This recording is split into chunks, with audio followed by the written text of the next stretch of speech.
समझ sir, mindfulness के बारे में लोगों के बीच में जो गलतफहमी है, तो उसको कैसे आप वो करेंगे, जस्टिफाई कैसे करेंगे? आयशा, ऐसे है जी सर। जो माइंडफुलनेस है, ये अक्सर नाम से ऐसा लगता है हमको ये किसी दिमाग से रिलेटेड कोई चीज है। शायद हम अपने सोच के बारे में, अपने जो जहानत है उसके बारे में कुछ बात कर रहे हैं या कोई इंटेलिजेंस के बारे में बात कर रहे हैं, लेकिन ऐसा कुछ भी नहीं। माइंडफुलनेस का मतलब ये होता है कि आपका दिमाग और आपका जिस्म जो है वो एक साथ काम कर रहा है। पूरे होश में किसी काम को अगर हम अंजाम देते हैं तो उसमें जो एक सुकून होता है, जो कंटेनमेंट होता है, उसके साथ उसमें जो परफेक्शन आता है, वो सिर्फ माइंडफुलनेस का मतलब आपका दिमाग और आपका काम एक है।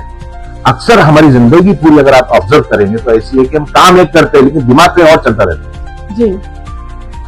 उसको मिलाना है जो मुश्किल काम है, और उसके लिए यहाँ कुछ मेडिटेशन, 17 मेडिटेशन दिए गए ताकि वो आपको उस पोजीशन पर ले आए, ताकि आपके थॉट्स जब आप काम कर रहे हैं तो सिर्फ वही और कोई नहीं। इसको अक्सर अरबिक में खुशो खुजू भी बोला जाता है कि बस एक ही चीज, खत्म, और कुछ भी नहीं, कोई भटकाव नहीं, कहीं और माइंड आपका जाता नहीं। जी सर, मुझे आपकी किताब का लीडरशिप लेसन्स वाला जो पार्ट है वो बहुत पसंद आया है। तो सर आप इसको कैसे बताएंगे कि हकीकी लीडर कैसा होता है, आपकी नजर में कैसा होता है हकीकी लीडर? लीडरशिप जो लेसन्स है, तो लीडर का यहाँ मतलब कोई ऐसा पॉलिटिकल लीडर ऐसा कुछ नहीं है। लीडर का मतलब जिंदगी के जितने भी मरहले होते हैं उसको लीड करना। जी। एक होता है कि आप किसी को फॉलो कर लो, मैं अगर कुछ भी काम करता हूं तो किसी का देख के करो, उसको बोलते फॉलो करना। एक वो होता है कि मैं काम अपने दिमाग से, अपने शऊर से और अपने एक्सपीरियंस से, अपने इल्म से करूं, उसको बोलते लीड करना। तो जिंदगी में हर मरहले में आप अपने आप को लीड करते हैं। जी। तो इस किताब में मैंने क्या किया है कि ये जितने भी कैरेक्टर्स है इसके अंदर, जितने भी प्रोडिजीज है उसमें, या जितने भी लोग हैं उसके अंदर, वो एक हर इंसान एक अपनी जो मेंटल स्टेटस है, इंसान की जो ज़हनी कैफियत होती है, उसको रिप्रेजेंट कर रहा है। तो उस ज़हनियत में जब वो आता है, उस हालात में वो आता है, तो अपने आप को कैसे लीड कर रहा है, अपने आप को कैसे अंजाम दे रहा है। क्या वो सिर्फ लोगों का सुना हुआ उसके हिसाब से कर रहा है, या अपने शौर से, अपनी सोच से कर रहा है? तो ये जिंदगी में बहुत ज्यादा जरूरी है। और इसलिए जितने अलग अलग हालात है, आपके बचपन में जो आते हैं, आपके मुश्किलात में आते हैं, आपके पढ़ाई में आते हैं, आपके पर्सनल लाइफ में आते हैं, आपके प्रोफेशनल लाइफ में आते हैं, ये एक एक कैरेक्टर एक एक हालात को दिखा रहा है। और उसके लिए फिर एक एक मेडिटेशन है कि आप उसको कैसे कंट्रोल कर सकते हैं। सर, वन मोर क्वेश्चन, अगर आला तालीम याफ्ता कोई नौजवान है आज के जो है, तो आप आज के यूथ को आप क्या मैसेज देना चाहेंगे? आपको अगर दर्ज देना हो तो क्या रहेगा वो, आपका ओपिनियन?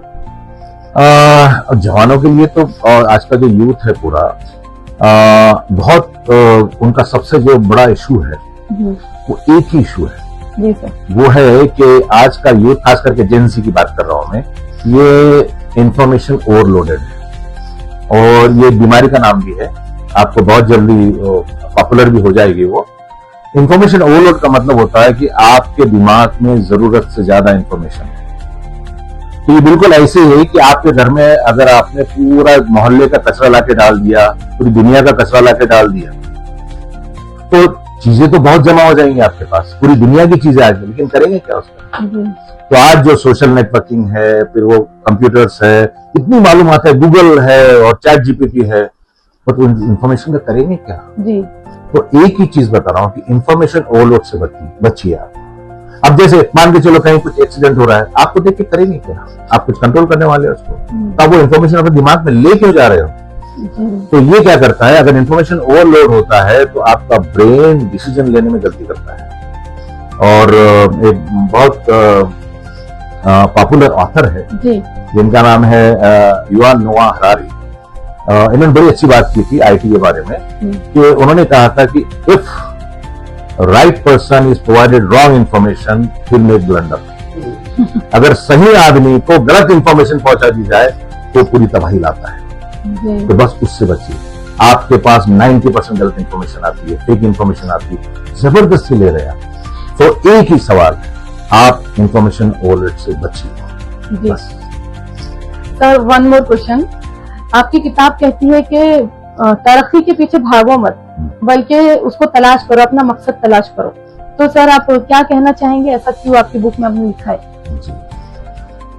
हाँ, ये एक बहुत बड़ा आपके मैनेजमेंट का या आपके जिंदगी को संभालने का या आपका जो सक्सेस है, रियल लाइफ सक्सेस, जो मटेरियल सक्सेस जिसको बोलते हैं, उसके लिए बहुत जानना जरूरी है। अक्सर आदमी क्या करता है कि सक्सेस के पीछे भागता है। सक्सेस याद रखो फॉलो करती है, और आप भागेंगे तो आपसे आगे भागते, भाग रहे इसका मतलब वो आपके आगे, और फॉलो कर रहे मतलब आप आगे हैं और वो आपके पीछे।